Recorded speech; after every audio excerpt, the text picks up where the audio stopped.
What if you could start a thriving vegetable garden this weekend, without digging a single hole, tilling a single patch of soil, or fighting a single stubborn weed root? That is the surprisingly simple promise of straw bale gardening, and once you understand how it actually works, you may never look at a compacted, weedy backyard the same way again. Straw bale gardening is exactly what it sounds like. Instead of planting directly into ground soil, you plant vegetables, herbs, and flowers directly into a conditioned bale of straw, which slowly breaks down over the growing season and becomes a warm, nutrient-rich, self-contained growing medium all on its own. This method has quietly exploded in popularity among beginner gardeners for one simple reason. It sidesteps almost every obstacle that makes traditional in-ground gardening intimidating. There is no need to test or amend poor native soil, no need to battle established weeds and their deep root systems, and no need for heavy digging or tilling equipment. You simply place a bale where you want your garden, condition it over a week or two, and start planting directly into the straw itself. The process of conditioning a straw bale, sometimes called cooking the bale, is the single most important step for beginners to understand, since skipping it is the most common reason a straw bale garden underperforms. Conditioning involves soaking the bale thoroughly with water for several days while also feeding it with a nitrogen source, either a balanced synthetic fertilizer or a natural option, like blood meal, or composted manure, which kickstarts the natural decomposition process inside the bale. As the straw begins to break down, internal temperatures inside the bale can actually rise significantly, sometimes reaching over 100 degrees Fahrenheit during peak decomposition, a sign that beneficial microbial activity is doing exactly what it should. This internal heat generation is part of what makes straw bale gardens so appealing for an extended growing season, since that warmth can protect tender young roots from an unexpected late spring chill in a way that cool, undisturbed ground soil simply cannot match. Once your bale has cooled back down to a safe planting temperature, usually 7 to 10 days after conditioning begins, you are ready to plant directly into the straw. Simply part the straw slightly with your hands or a small trowel, tuck in a handful of potting soil or compost around the roots of your seedling for extra initial support, and press the plant into place. The decomposing straw itself acts as an extraordinarily well-draining, well-aerated growing medium, giving roots plenty of oxygen, while still retaining enough moisture to support healthy growth throughout the season, because there is no compacted soil layer to fight through. Roots spread rapidly and easily in every direction, inside the loose, decomposing straw, often producing surprisingly vigorous growth, compared to the same plant started in dense, poorly structured, native soil. Caring for a straw bale garden follows many of the same basic principles as any container or raised bed garden, but with a few specific quirks tied directly to the decomposing nature of the growing medium itself. Because the straw is actively breaking down throughout the season, nutrient availability changes as the season progresses,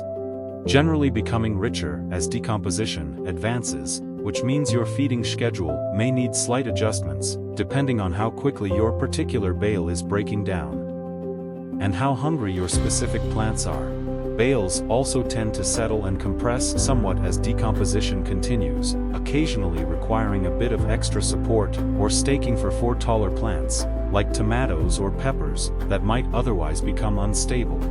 as their root anchor slowly shifts and softens beneath them over the course of the summer. Light requirements for a straw bale garden mirror the needs of whatever you choose to grow, since the growing medium itself does not change a plant's fundamental sunlight preferences.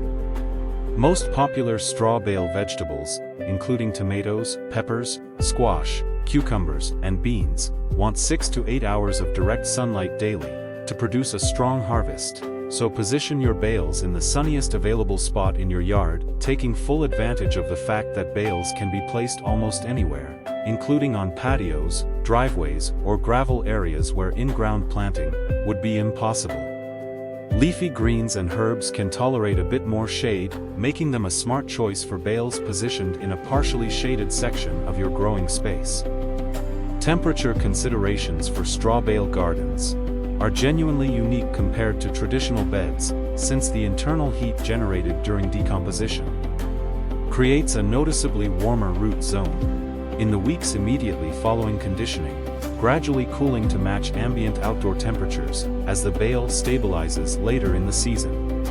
Most warm-season vegetables thrive once air temperatures consistently sit between 65 and 85 degrees Fahrenheit, and the bale's own internal warmth can help extend your effective growing window on both ends of the season. Compared to unprotected ground soil, there is real scientific backing behind why straw bale gardening performs the way it does. Agricultural extension research into decomposing organic growing media has documented the specific microbial and fungal activity responsible for breaking down cellulose and lignin, the tough structural fibers that make up straw, releasing usable nutrients like nitrogen, phosphorus, and potassium gradually over the course of a growing season, in a process remarkably similar to how compost matures, except happening directly beneath the plant's root zone, rather than in a separate pile. Studies on soil-borne pathogens have also shown that many common garden diseases and pest larvae that overwinter in native garden soil simply are not present in a fresh, conditioned, straw bale, giving straw bale gardens a genuine disease and pest advantage in their first season, compared to an established in-ground bed with a history of prior infections or infestations. Research into root zone aeration has additionally confirmed that the loose, fibrous structure of decomposing straw provides significantly higher oxygen availability at the root zone than compacted native soil, a factor directly linked in horticultural studies to faster root establishment and, in many documented cases, measurably higher yields for certain vegetable crops, compared to identical plants grown in traditional ground beds over the same season. The benefits of this particular gardening method extend into the physical experience of this person doing the gardening as well. And this is an aspect beginners rarely consider before starting their first bale, because a straw bale garden sits raised off the ground, typically 12 to 18 inches high, depending on how the bale is oriented. Most planting, weeding, and harvesting tasks can be performed while standing or sitting on a low stool, rather than kneeling or bending deeply toward ground level. A genuinely significant advantage for gardeners managing back pain, knee discomfort, or limited mobility. Occupational therapy research into accessible gardening design has specifically highlighted raised, no-dig methods like straw bale gardening as a practical option for older adults and individuals with physical limitations who still want the documented mental and physical benefits of hands-on gardening without the strain that traditional ground-level beds require. Beyond the ergonomic advantage, the broader wellness research connecting gardening activity to improved mood, reduced stress hormone levels, and increased time spent in beneficial natural sunlight applies just as strongly here, meaning a straw bale garden offers essentially the full emotional and physical benefit of traditional gardening, while removing one of its most common physical barriers. Meaning, watering a straw bale garden requires understanding that straw behaves quite differently from soil when it comes to moisture retention. Because the loose, fibrous structure drains extremely well, straw bales dry out considerably faster than an equivalent volume of garden soil, particularly during the hottest, sunniest weeks of summer. Check moisture by pressing a finger directly into the straw near your plant's root zone, and water whenever it feels dry an inch or two below the surface, which during peak summer heat often means watering daily, sometimes even twice on especially hot, dry days, a noticeably more frequent schedule than most beginners expect coming from traditional in-ground gardening. Installing a simple drip irrigation line along the top of each bale, even a basic soaker hose threaded across the surface, dramatically reduces the daily, manual watering burden while still delivering the consistent moisture sought. Straw bale plants need to thrive throughout a long, hot growing season. Fertilizing a straw bale garden requires slightly more attention than an established in-ground bed, precisely because straw itself, once conditioned, offers a good but not unlimited nutrient supply. that continues changing as decomposition progresses throughout the season. A balanced liquid fertilizer applied every 1 to 2 weeks during peak summer growth keeps heavy feeders like tomatoes, peppers, and squash well supplied as the season goes on, supplementing whatever nutrients the ongoing decomposition process naturally releases. Pruning and support matter significantly for taller straw bale plants, specifically because the growing medium itself continues to soften and settle throughout the season. So staking tomatoes, peppers, and vining crops early, before the bale has fully decomposed and lost some of its initial firmness, prevents the toppling and root disturbance that can otherwise occur mid-season. Regularly pinch back suckers on indeterminate tomato varieties, and trim excess foliage on sprawling squash and cucumber vines to maintain good airflow across the relatively compact surface area a single bale provides, since crowded growth in this setting can trap humidity against the decomposing straw and encourage fungal issues faster than the same crowding would in an open ground bed. Even a well-conditioned straw bale garden runs into predictable challenges, though nearly all of them have simple, beginner-friendly fixes. Bales that never seem to cool down properly after conditioning, staying uncomfortably hot for planting well beyond the usual week or two, usually just need a bit more time, and perhaps an additional light watering to keep the decomposition process moving steadily, rather than stalling. Yellowing leaves on straw bale plants, partway through the season, often signal a nutrient dip, as the bale's early conditioning nutrients get used up faster than expected, so increase your fertilizing frequency slightly, rather than assuming a disease or pest problem. Bales collapsing or sagging significantly by midsummer are simply decomposing on schedule, which is entirely normal, but adding a simple wooden frame or wire cage around the bale at the start of the season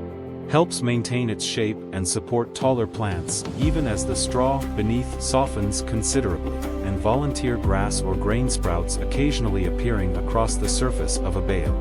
especially one made from wheat or oat straw, containing a few stray seed heads, are easy to simply pull or trim away without any impact on your intended crop. A minor, cosmetic annoyance rather than a genuine problem in an otherwise remarkably low-maintenance, no-dig growing system. Choosing the right bale in the first place makes a real difference in how well your straw bale garden performs throughout the season. Straw, the dried stalks left over after grain harvest, is strongly preferred over hay, which is cut and dried grass typically still containing seed heads, since hay bales sprout far more aggressively, with unwanted grass seedlings once conditioned and watered. Wheat, oat, and barley straw are all commonly available at garden centers and farm supply stores across the United States and perform similarly well, so availability and price in your specific region often matter more than choosing one grain type over another. Inspect any bale before purchasing to confirm the strings or wire binding are intact, and the bale itself feels reasonably dense and uniform, since a loose, falling apart bale will be considerably harder to keep upright and properly moist throughout conditioning and the growing season that follows. Placement of your bales deserves the same thoughtful planning you would give to a traditional garden bed, precisely because a straw bale garden can go almost anywhere a traditional bed cannot. Position bales with their cut side facing up, since this orientation exposes the hollow stem ends of the straws, allowing water to soak downward through the bale more evenly than if laid on its flat, bound side. Leave enough space between adjacent bales for comfortable walking and harvesting access,